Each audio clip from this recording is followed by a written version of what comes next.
Amis, bonjour à tous et à toutes et bienvenue à notre rendez-vous quotidien consacré à la méditation de la parole de Dieu. Nous sommes aujourd'hui le jeudi de l'Ascension, le 26 mai 2022. Vous faites bien de vous connecter sur cette chaîne pour la halte spirituelle. L'Ascension n'est même pas traitée dans les évangiles. Elle n'est pas du tout mentionnée dans les évangiles de Matthieu et de Jean. Marc la mentionne, mais la référence se trouve dans une partie de l'évangile provenant d'un manuscrit très tardif plutôt, et il s'appuie presque certainement sur le récit de Luc. Luc est le spécialiste. Il en donne deux récits dans son évangile et dans les actes des apôtres. Comment parvenir à une certaine compréhension de l'ascension? Il y a souvent quelque chose d'un peu désespéré dans le fait de prendre congé, et l'ascension est un départ. Pourtant, celle-ci semble différente. Ils retournèrent à Jérusalem avec une grande joie. Vous pouvez prendre congé d'un ennemi, mais comment pouvez-vous prendre congé d'un ami bien-aimé avec joie? Il est vrai que l'évangile de Jean ne mentionne pas l'ascension, mais dans le récit de Jean de la dernière scène, Jésus fait cette déclaration paradoxale: je m'en vais et je viens à vous. Comment doit-on comprendre cela? Je m'en vais et je viens à vous. Il est bon en effet que l'esprit soit arrêté dans son élan. L'esprit est trop intelligent à moitié et il rate beaucoup de choses en tirant des conclusions hâtives. Cette déclaration paradoxale nous fait réfléchir à la présence, ce que ce mot signifie pour nous.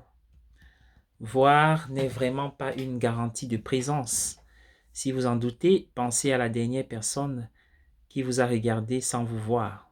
Beaucoup de gens ont regardé à travers Jésus et beaucoup ont essayé de regarder à travers lui, ce qui est une façon de souhaiter son absence. Voir est capable d'être une sorte de présence, mais c'est tout. Aujourd'hui, nos esprits se sont adaptés à la télévision. Nous voulons tout voir. Or, comme la télévision véhicule beaucoup de fiction, lorsqu'elle représente la réalité, celle-ci devient fictive. Un phénomène de notre époque est le nombre d'acteurs qui sont devenus des hommes politiques. La distinction entre le rêve et l'éveil n'est plus aussi claire. Nous sommes de plus en plus conscients que les nouvelles ne sont jamais neutres, mais quels sont les commentaires de quelqu'un sur ce qui s'est passé? Lorsqu'on peut passer en quelques secondes du témoignage d'une tragédie indicible au résultat sportif, rien ne semble plus tout à fait réel. Réalité et divertissement ne sont plus des catégories distinctes. Voir n'est plus croire. Jésus dit qu'il s'en va et qu'il revient en même temps. Son départ n'est pas purement et simplement une séparation, c'est en quelque sorte, plutôt dirions-nous, un rapprochement. Comment devons-nous aborder cette question? Chaque jour, nous rencontrons et quittons de nombreuses personnes.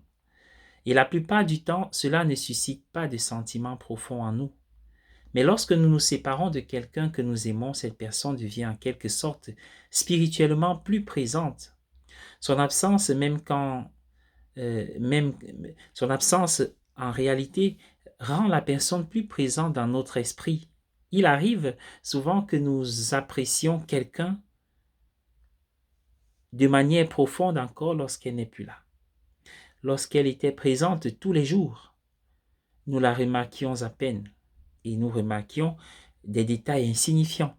Mais lorsqu'elle est partie, nous la voyons dans notre intégralité, dans son intégralité. Nous la voyons là devant nous, tout le temps, or le plus souvent. Ne pas voir est peut-être plus proche que de voir. L'amour n'est pas esclave des apparences.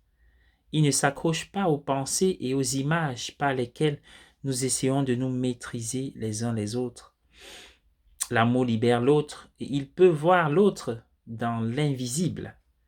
Jésus est plus présent et non moins. en étant monté vers le Père. Bonne journée à tous et à chacun et bonne fête de l'Ascension. Bon week-end.